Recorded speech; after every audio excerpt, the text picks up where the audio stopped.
ऐसा है, परे को मुंह कर ले। क्यों मेरी सखियों को देख के और मेरे झूले को देख के कर्रा कर्रा देख रहा?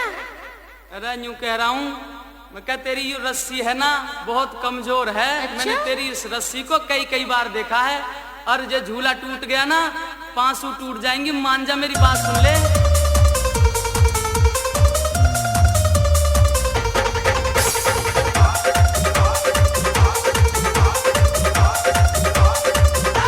अरे मत झूला झूले नार मेरी,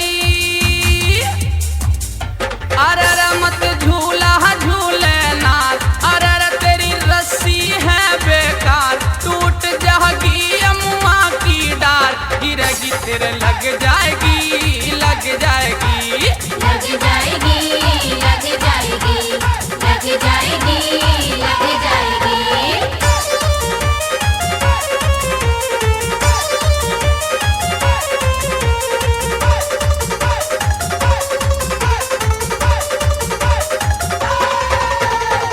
बिजली चमके बादल गरजे, नीची डार आहम की लरजे, कैसे फिर तू सुर जावेगी, बारन में नतटी को अर्जे, बारन में नथटी को अरे पर ठंडी ठंडी फार, अरे तू हो जाएगी बीमार, नहीं उतरे इंजेक्शन पे, अरे तो है ऐसा चढ़े बुखार, हाट में तू पर जाएगी, पर जाएगी, पर जाएगी, पर जाएगी।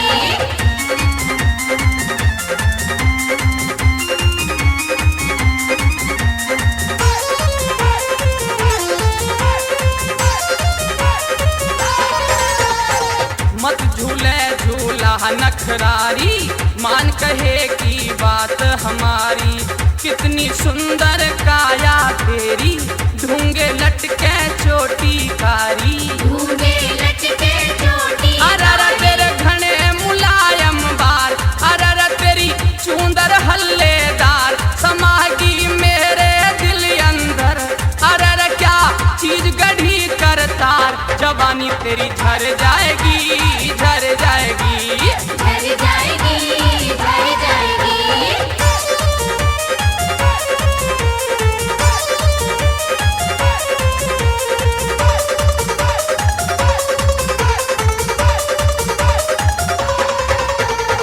अभी नार तेरी चढ़ती जवानी, क्यों इतनी है रही दीवानी, झोटा ले तू घनी जोरते, रिम झिम बरसे पानी, रिम झिम बरसे अरे रहे सामन का त्योहार, अरे तेरो रोके है भरतार, उदय रावत को सीवारो, बन्यो नर देव सिंह को यार, जरली दुनिया जर जाएगी,